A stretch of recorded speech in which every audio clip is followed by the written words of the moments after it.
Video में हम passport police verification के बारे में डिस्कस करेंगे। तो पासपोर्ट पुलिस वेरिफिकेशन क्या है? पासपोर्ट के लिए अप्लाई करने का थर्ड स्टेप है, यानी कि सबसे फर्स्ट स्टेप क्या है? पासपोर्ट के लिए ऑनलाइन एप्लीकेशन फॉर्म फिल करना। यानी कि इसमें हम क्या करते हैं, अपनी सारी डिटेल्स एंटर करते हैं, जो भी हमसे डिटेल्स मांगी जाती हैं हम वो सारी डिटेल्स इसमें एंटर करते हैं। तो यहाँ हमसे ये भी पूछा जाता है कि आप रीइश्यू ऑफ पासपोर्ट के अंडर अप्लाई कर रहे हैं या फिर एक फ्रेश पासपोर्ट के अंडर अप्लाई कर रहे हैं। चाहे आप रीइश्यू ऑफ पासपोर्ट के अंडर अप्लाई करो, चाहे आप पासपोर्ट रिन्यूअल के अंडर अप्लाई करो, सभी में जो अप्लाई करने का प्रोसेस है वो सेम रहता है। तो यहाँ पर क्या करोगे, आप अपने अकॉर्डिंग जिस भी कैटेगरी के अंडर पासपोर्ट के लिए अप्लाई करना चाहते हैं आप वही कैटेगरी यहाँ पर चूज करोगे। तो ऑनलाइन एप्लीकेशन फॉर्म फिल करते टाइम पर आपसे एक अपॉइंटमेंट डेट और टाइमिंग भी पूछा जाता है। तो फिर आप क्या करते हैं, अपने अकॉर्डिंग जो भी डेट और टाइमिंग आपको कंफर्टेबल रहती है, यानी कि जिस दिन आपको कोई काम नहीं होता, आप फ्री होते हैं, तो आप क्या करते हैं वही सेम डेट और टाइमिंग आप क्या करते हैं सिलेक्ट करते हैं और अपने नियर बाय पासपोर्ट सेवा केंद्र में विजिट करते हैं। तो अब हम बात करें कि जो सेकंड स्टेप है पासपोर्ट के अंडर अप्लाई करने का वो है पासपोर्ट ऑफिस अपॉइंटमेंट। तो अब क्या होता है कि जिस दिन आपकी अपॉइंटमेंट होती है आप क्या करते हैं, जो आप जिस दिन आपने अपना ऑनलाइन एप्लीकेशन फॉर्म फिल किया था उस टाइम पर आपको एक स्लिप मिलती है, यानी कि वहां पर एक क्या होता है कि एक एप्लीकेशन रिसिप्ट जनरेट होती है। तो आप जिस दिन अपने पासपोर्ट सेवा केंद्र में, यानी कि जिस दिन आपकी अपॉइंटमेंट होगी आप पासपोर्ट सेवा केंद्र विजिट करोगे तो आपने क्या करना है, उस एक्नॉलेजमेंट स्लिप को भी अपने साथ में कैरी करना है और अपने साथ अपने कुछ इंपॉर्टेंट डॉक्यूमेंट्स जैसा कि आपका आधार कार्ड, आपका पैन कार्ड, आपका वोटर आईडी कार्ड, यानी कि जो डिटेल्स आपने अपने एप्लीकेशन फॉर्म में फिल की हैं उन डिटेल्स के बेसिस पर आपने क्या करने हैं, अपने डॉक्यूमेंट्स अपने साथ में कैरी करके पासपोर्ट सेवा केंद्र विजिट करना है। तो यहाँ आपने, अगर आप 10th क्लास से ज़्यादा पढ़े लिखे हैं तो आप क्या करोगे, यहाँ पर नॉन ECR कैटेगरी के अंडर पासपोर्ट के लिए अप्लाई करोगे। तो इस केस में आपने अपने सभी एजुकेशनल सर्टिफिकेट्स अपने साथ में कैरी करने हैं। वहीं अगर आप ज़्यादा पढ़े लिखे नहीं हैं, आपकी 10th भी पास नहीं है, तो अगर आपके पास होंगे ही नहीं आपके सर्टिफिकेट्स तो आप साथ में क्या कैरी करोगे। तो इसलिए आपने अपने एजुकेशनल सर्टिफिकेट साथ में लेकर नहीं जाने। तो इस केस में आप क्या करोगे, ECR कैटेगरी के अंडर आपको यहाँ पर मिनिस्ट्री ऑफ एक्सटर्नल अफेयर्स की तरफ से एक पासपोर्ट इशू कर दिया जाएगा। तो अब क्या करोगे, जिस दिन आपकी अपॉइंटमेंट होगी आप पासपोर्ट सेवा केंद्र विजिट करोगे, अपने कुछ इंपॉर्टेंट डॉक्यूमेंट्स जो कि मैंने आपको बताए हैं इन सभी डॉक्यूमेंट्स के साथ आपने क्या करना है, पासपोर्ट सेवा केंद्र विजिट करना है। तो वहां पर भी आपने क्या करना है, अपने डॉक्यूमेंट्स को वेरीफाई करवाना है।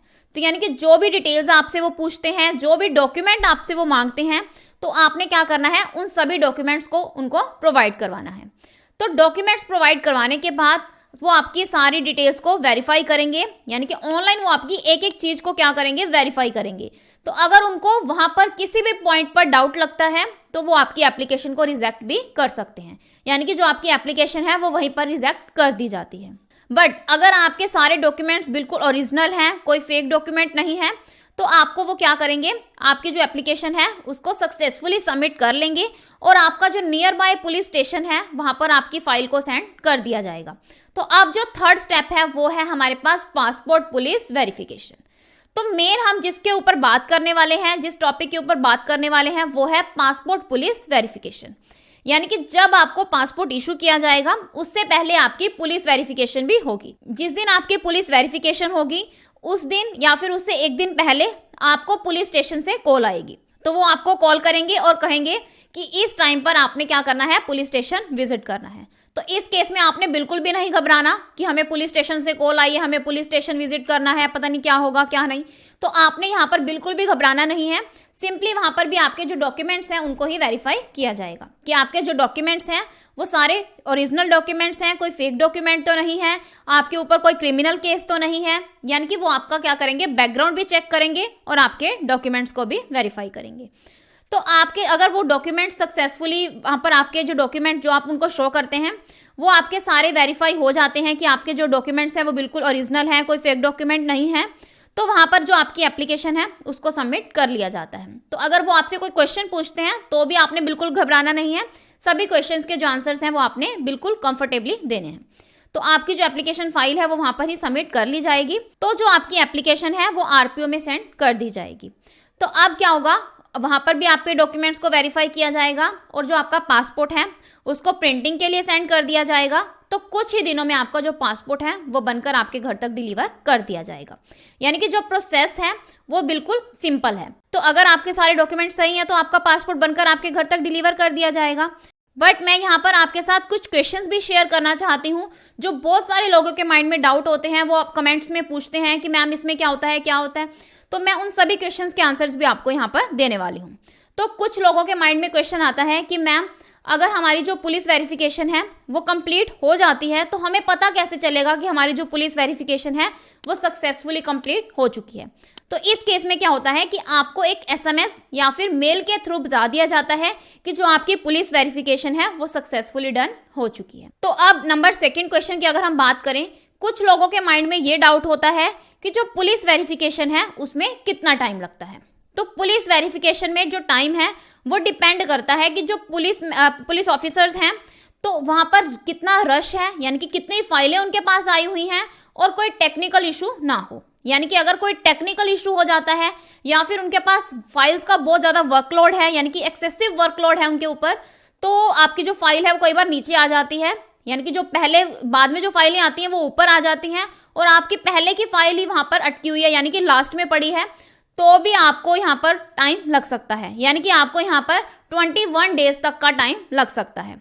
तो कई बार क्या होता है कि जिस दिन आपकी अपॉइंटमेंट होती है, आप पासपोर्ट सेवा केंद्र विजिट करते हैं, उसी सेम डे ही आपको पुलिस स्टेशन से कॉल आ जाती है। यानी कि ये कब किन किन केसेस में होता है कि जब पुलिस स्टेशन में ज़्यादा रश नहीं होता, यानी कि उनके पास आपकी ही फाइल है तो आपका सेम डे भी नंबर आ जाता है।